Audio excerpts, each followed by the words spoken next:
Good morning my dear student. स्वागत है एक बार फिर से आपको हमारे यूट्यूब चैनल पर। आज आप लोग के बीच आज फिर से एक वीडियो लेकर उपस्थित हुए हैं। आज का वीडियो है क्लास 10th वाले बच्चों के लिए जो एनसीईआरटी बुक से रिलेटेड है। हम लोग पिछले वीडियो में पढ़े हुए थे रियल नंबर वास्तविक संख्या के बारे में, कुछ थ्योरी किए हुए थे और फर्स्ट नंबर क्वेश्चन भी किए हुए थे। आज उन्हीं को आगे बढ़ाते हुए क्लास को प्रश्नावली 1.1 से दूसरे नंबर क्वेश्चन हम लोग करने जा रहे हैं।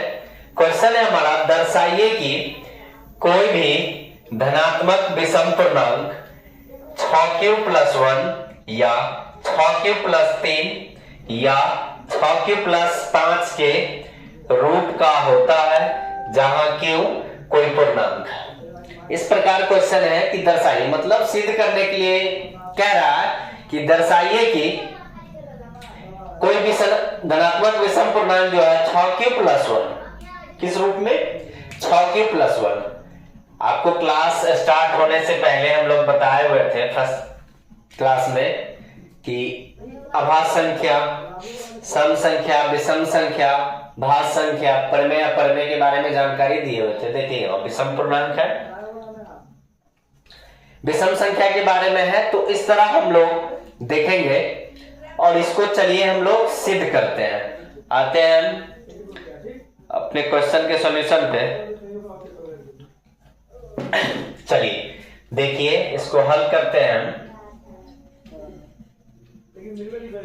सिद्ध करना है कोई धनात्मक पूर्णांक इतना इतना का है, तो हम क्या मानते हैं, माना कि कोई धनात्मक पूर्णांक ए है। देखिए हम जानते हैं कि यूक्लिड विभाजन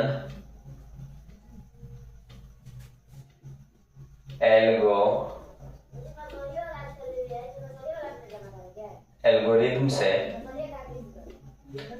a बराबर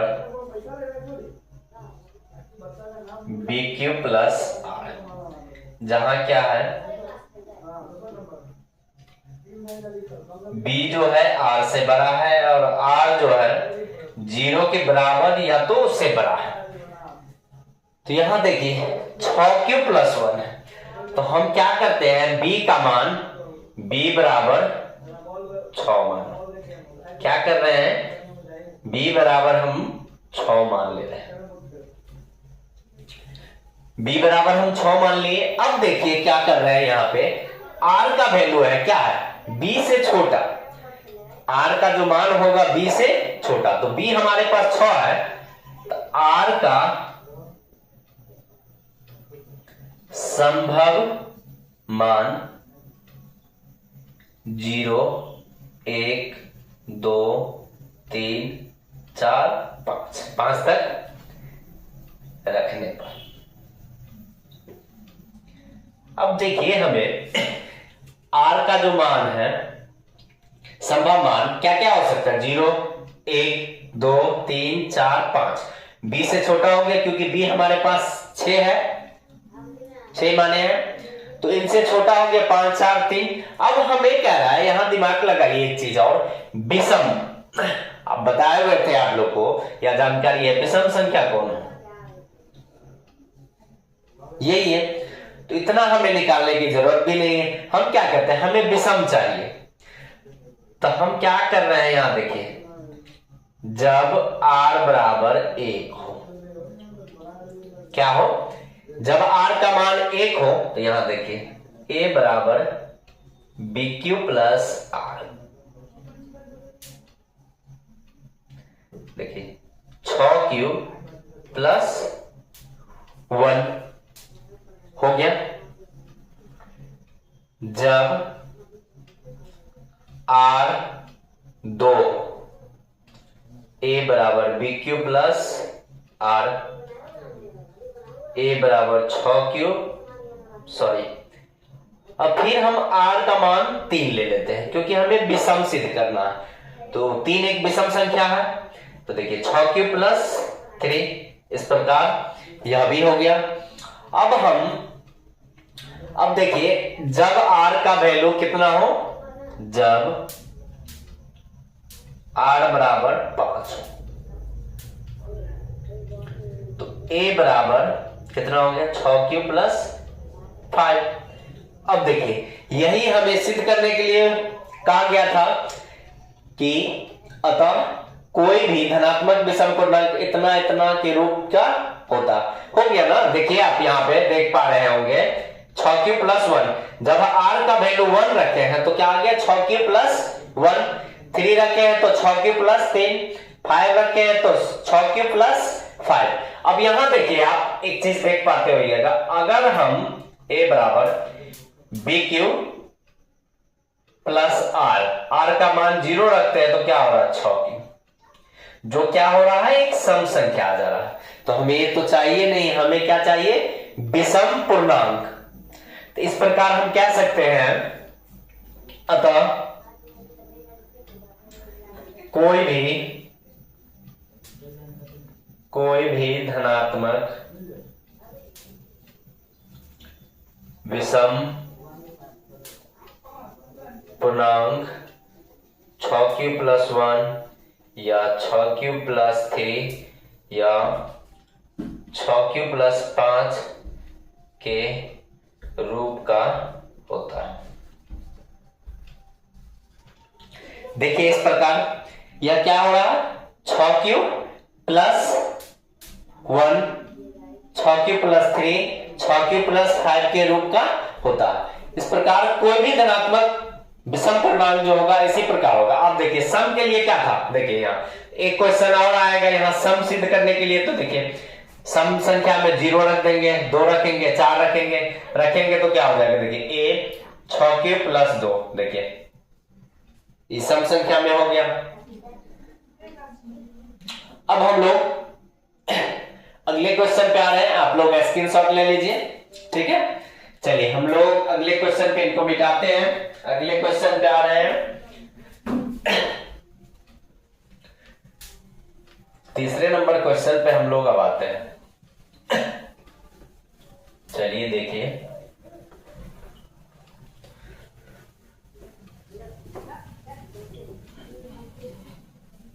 चलिए मिट गया। तीसरा नंबर क्वेश्चन है, किसी परेड में 616 सदस्य वाली एक सेना आर्मी की टुकड़ी को 72 सदस्यों वाली एक आर्मी बैंड के पीछे मार्च करना है। दोनों समूहों को समान संख्या वाले स्तंभों में मार्च करना है। उन स्तंभों की अधिकतम संख्या क्या होगी जिसमें मार्च कर सकते हैं। कह रहा है कि एक आर्मी की ट्रॉली है, उसमें क्या कह रहा है, परेड में 616 सदस्य वाली एक आर्मी की टोली है जिसमें 32, कह रहा है कि एक टुकड़ी में 32 सदस्यों वाली एक आर्मी की बैंड पीछे मार्च कर रही है। मान लीजिए यहां पे क्या कह रहा है, तीसरे नंबर क्वेश्चन, कभी भी इस तरह का क्वेश्चन आए और कह दे अधिकतम संख्या, अधिकतम जब भी कहे तो हमें क्या पता होना चाहिए कि हमें एचसीएफ ज्ञात करने के लिए बोल रहा है। अधिकतम जब भी रहे या न्यूनतम रहेगा तो हम समझेंगे एलसीएम मांग रहा है, लॉस ऑफ। और जब भी अधिकतम संख्या पूछे तो हम क्या करेंगे, जो भी संख्या रहेगा उसका हम क्या करेंगे, एचसीएफ ज्ञात कर लेंगे। देखिए यहां पे है दो संख्या 616 और 32। यहां से कह रहा, अब इसको हम सॉल्व करते हैं, देखिए हल कर रहे हैं। कह रहा है कि स्तंभों की अधिकतम संख्या क्या होगी बताएं, तो इन दोनों को हम एचसीएफ ज्ञात करेंगे, ठीक है। चलिए देखते हैं, यहां देखिए क्या बताए थे, जो बड़ी संख्या होगा उसको ए मानेंगे। पिछले वाली वीडियो में हम लोग चर्चा किए हुए थे कि जो बड़ी संख्या होगा उसको ए मानेंगे। पहले हम लोग इस विधि से निकाल लेते हैं। यहां देखिए 32, 32 दूना 64, 2 से नहीं लगेगा, 1 से ही लगेगा। देखिए 1 में से 2 नहीं जाएगा तो क्या करेंगे, इधर जाएगा, तो 11, 11 में से 2 गया तो 9, 5 29। अब ये कितना हो गया, 296। अब देखिए एटलीस्ट यह 30 है, अब 30 को हम गुना करेंगे, 3 8 24, 3 9 27, 3 9 30 नहीं होगा, 9, कितना हो गया, 9 दूना 18, 9 तिया 27, 1 28, यहां से देखिए 88, 288। अब देखिए ये यहां पे आ गया 832, 2 स्टेप में ही खत्म हो रहा है। ठीक है, तो यहां देखिए आप, हम लोग क्या करेंगे, लास्ट वाला जो है यही क्या हो गया, एचसीएफ हो गया। तो इस प्रकार हम इसको इस पे लिख लेते हैं, यूक्लिड विभाजन एल्गोरिदम से। देखिए ए बराबर बी क्यू प्लस आर, जहां क्या है 0। देखिए फर्स्ट स्थिति में क्या है, पहली स्थिति में जब हमारा ए का मान 616 था तो बी 32, क्यू था 19 और आर हो गया 8। सेकेंड स्थिति में ए 32, बी 8, 4 क्यू 0। देखिए यही क्या हो गया, एचसीएफ बराबर 8। हमसे क्वेश्चन पूछा गया था स्तंभों की अतः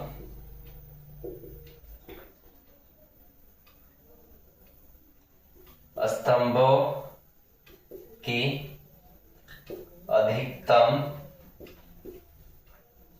संख्या बराबर 8। यही क्या हो गया, स्तंभों की संख्या हो गया।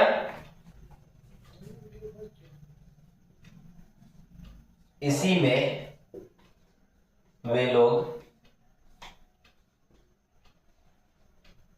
मार्च कर सकते हैं। देखिए यही आपका क्वेश्चन था कि 2 टोली है, टोटल इतना है और एक टोली में क्या है 32। तो कह रहा है कि स्तंभों की अधिकतम संख्या क्या होगा जिनमें वे मार्च कर सकते हैं। तो हम इनको क्या किए, ऐसे जब भी अधिकतम बोले तो क्या करना है, हमें दिमाग ले जाना है कि हमें ऐसे पूछ रहा है। देखिए हम कर लिए और इसको क्या किए, यूक्लिड विभाजन एल्गोरिथम के माध्यम से हम लोग इसको रख दिए ए बराबर B Q plus R. First स्थिति में ए का मान 616, बी 32, क्यू 19, आर 8। दूसरी स्थिति में 32 ए, बी बराबर 8, क्यू बराबर 4, आर का मान 0। इस तरह हमें एचसीएफ कितना निकल गया 8। अतः स्तंभों की अधिकतम संख्या बराबर 8। इसी में वे लोग क्या कर सकते हैं, मार्च कर सकते हैं।